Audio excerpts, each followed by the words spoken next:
milkiin karaa kophaas ta'uu danda'a. Maal seeta? Milkaa'inaaf yommuu imaltu kophaa kee imaluu hin sodaatin. Gara fuulduraatti tarkaanfadhu. Guyyaa guyyaadhaan deemsa kee addaan hin kutin. Isaan akka looniitti nama tokko hordofan hin dhageeffatin. Isaan akka looniitti nama tokko hordofan jechuudha. Maaliif gatii hin qaban jechuudha. Isaan akka koochootti barari'an. Isaan koochoo jabaa qaban. Isaan deemsa kophaa isaanii imalatti fufan. Kophaa isaanii illee ta'u deemsa miila tarkaanfatan jechuudha gara fuulduraatti. Isaa sanirraa ta'uu qabda. Maaliif milkaa'inni addunyaa kanaa nama socho'eef nama tarkaanfateef jira jechuudha. Kophaa kiyya jettee imala milkaa'inaa gara fuulduraatti tarkaanfadhu malee of booda hin deebiin. Addunyaa kun iccitiin isaa hin beekamu. Iccitii addunyaa kanaa eenyuyyuu bira gahuu hin dandeenye jechuudha. Kanaaf atis anis isaan akka looniitti nama takkaan hordofuu osoo hin taane isaan kaayyoo fi mul'ata isaanii nama biraa irratti hirkisanii nama takkaan hordofaman osoo hin taane isa kaayyoo fi mul'ata ofiitiif fuulduratti tarkaanfatu irraa ta'uu qabna. Egaa maal seeta?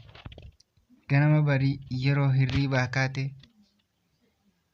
uumaa kee yookaan waaqa kee galateeffadhu. Naannoo kee xinxali. Kallattii ba'aa ilaali. Kallattii dhiyaas ilaali. Kallattii kaabaa ilaali. Kallattii kibbaas ilaali. Xinxalii qoradhu. Uumama naannoo kee jiru. Wantoonni naannoo keetitti ta'an gaamoleen gurguddaan itti argitu. Wantoonni diizaayinii garaagaraatiin ijaaraman hundinuu namootuma akka keetiitiin kan ijaaramanidha. Isaan san argachuuf hawwitaa? Yaa obboleessa kiyya, yaa obboleettiitu wanti hin argamne hundinuu hin jiru. Ni argatta atis. Garuutu isa argachuudhaaf har'a jabaachuu feessa jechuudha. Kaleessi kee darbeera. Boruun kee hin dhalanne. Harri kee dhalateera. Harri kan keeti. Kanaaf har'a yoo jabaattee wanti hin taane hin jiru jechuudha. Atis inni waan guddaa godheettee yaaddus garaagarummaa hin qabdan. Atis yoo jabaattee hojjette san caalaa bu'aa argamsiisuu dandeessa jechuudha.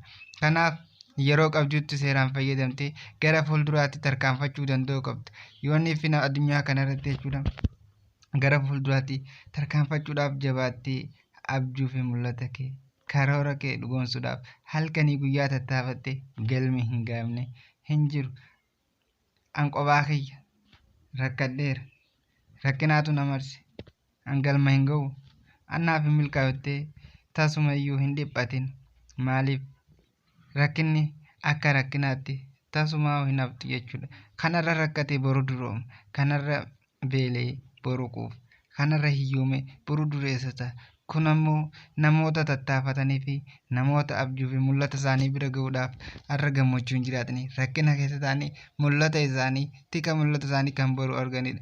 Addunyaan kun miiraawadha. Addunyaa kanarratti namni kamiinuu milkaa'ina dhugaa bira hin gahu. Maal seeta? Milkaa'ina jechuun poointiin milkaa'inaa yookaan galmi milkaa'inaa as yaamee addunyaa kana irratti wanti lafa kaa'ame iyyuu hin jiru. Bakka yaadde gahuu dandeessa. Garuutu fedhiin namaa gonkumaa iyyuu hin guutamu hanga addunyaa kanarra jirtutti.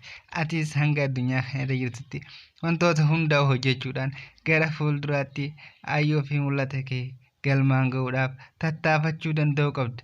Egaa maarree namni kaayyoo fi mul'ata isaa galmaan gahuudhaaf tattaafate lafti inni hin geenye hin jiru.